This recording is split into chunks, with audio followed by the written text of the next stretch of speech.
Willie D Live. What's up, family? It's coming. It's coming. It's coming. It's coming. It's coming. It's coming. It's here. Family, overnight, while you were sleeping, the Department of Human Services stated that at least one American has contracted the deadly Hantavirus. And they're right here in the U.S. right now in Omaha, Nebraska. Before I get into the story, ladies, I owe y'all a sincere apology. I forgot to wish the mothers Happy Mother's Day. So happy Mother's Day to all of the mothers out there, especially the good ones. All the good mothers out there, salute, salute, salute. Keep up the good work. For you bad mothers, and you know who you are, there are some bad mothers, just like there are bad fathers. For you bad mothers out there, do better. Now, let's get into the story. 18 people being monitored for Hantavirus in Nebraska and Atlanta. There are currently 18 people being monitored for Hantavirus in U.S. medical facilities, officials said at a press briefing Monday. 17 are Americans and one is a British dual national. 17 of those individuals are at the University of Nebraska and one is in a biocontainment unit after testing positive, and 15 are in the quarantine unit. Each of those individuals are currently asymptomatic. They've received brief medical assessments with further assessments planned for later in the day after they've had a chance to rest. 2 people were transferred to Atlanta's Emory University for further assessment and care, including at least one individual who is experiencing symptoms. The couple is in a biocontainment unit. And we can stop right there, family. You know, I covered this story on yesterday. We talked about this Hantavirus and how serious it is. And some people thought that, I was just trying to get people riled up. I don't understand people who have contempt for warnings. I get it. Some people like to be dramatic. I'm not a dramatic dude, but I can bring the drama. But I'm not dramatic, right? I call a strike and a ball. It is what it is, and I do not underestimate threats of any kind. I'm the dude who respect everybody. I give respect because I want my respect. I respect little kids. Seriously, like even my nieces and nephews, I never disrespected my nieces and nephews. Never once cursed any one of them out, ever. Never cussed my kids out, ever. Because I want that respect. I want the same amount of respect. And I understand there used to be a commercial years and years ago called Kids Are People Too. And what that was about is reminding adults that kids have feelings and you can't just run over them and expect them to just take it and it have no effect, right? So I take all threats seriously. I don't think just because a dude is smaller than me that I can just go and bully that dude without any consequences. Because I visited death row in Huntsville, Texas a few times. And most of the dudes I saw on death row were little bitty dudes. Like these dudes were like under 5 feet, 8 inches tall. Little dudes on death row. Sure, at least 1 or 2 were innocent, but it's a lot of killers, little dudes, right? And that's because the big dudes, they overconfident, kind of like the United States. They take for granted their military prowess.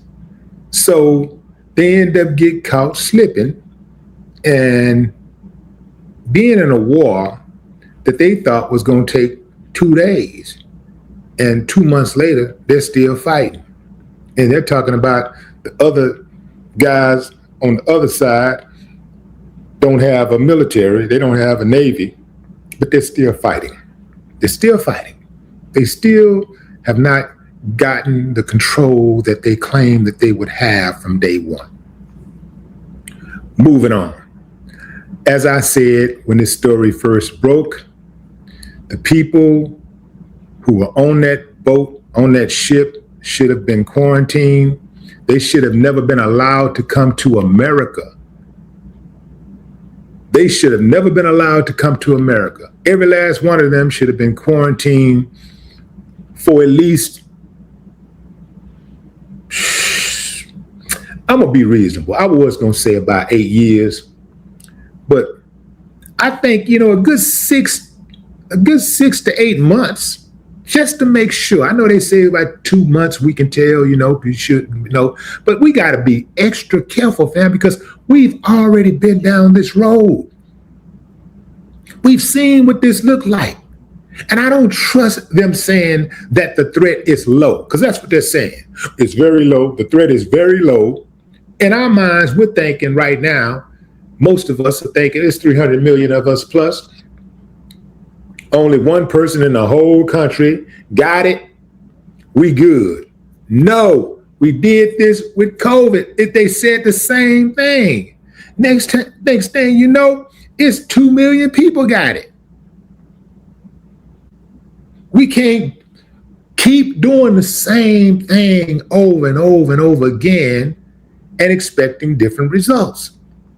America is a society that goes backwards consistently in everything, every metric you can think of. America just hard-headed, just do not learn, and I think it's because of that arrogance. America has a hard time learning from past events and failures, an extremely hard time. Even when you think about racism, hard time going forward, just can't get it together.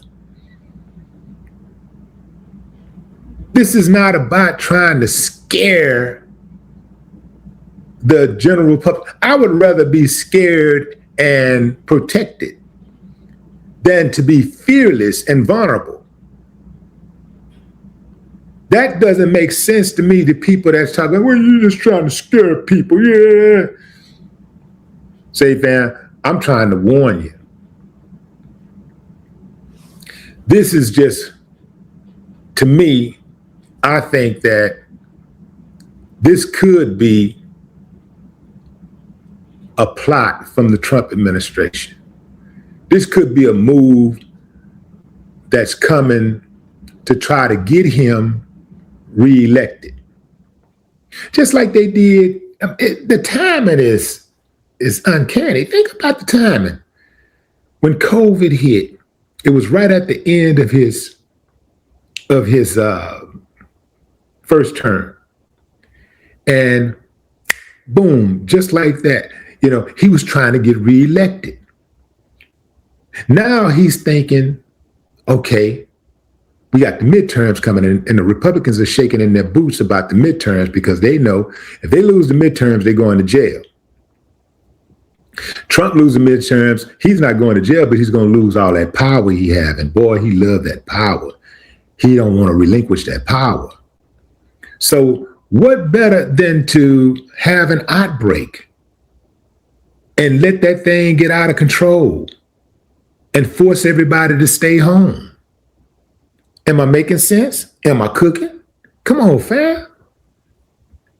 I think this is straight out of the Trump's playbook, straight out of the Republicans' playbook. If they are a threat to others, why aren't they wearing biohazard suits? That's what they should be in. They should all be wearing those moon suits.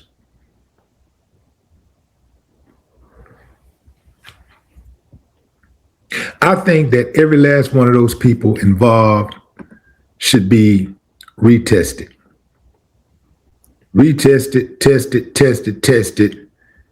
They should all be inside of a bubble, living a life independent of the rest of us. Put them inside of some type of bubble and let them stay there Let them stay there for months at a time. But see, that's too much like right. They're going to let this thing get out of control, fam. Watch. They're going to let it get out of control. You know what I'm waiting on? I'm waiting on Bill Gates to pop up and give us the solution because, you know, he's the only non-doctor that got all of the right answers, all of the medical answers. I'm waiting on him. We know Fauci going to show up. Now, there'll probably be a new Fauci. Fauci will be more like sitting back in the cut like a consultant. We've been here. We've seen this. Now, they're going to be wanting to interview him, crook. But they're going to have a new Fauci. That's going to be the move. Watch. This thing is going to get out of control. Oh, I'm not scaring you. I'm calling a strike and a ball. I want you to protect yourself. I want you to be ready, be prepared, stay ready so you ain't got to get ready. No more talk.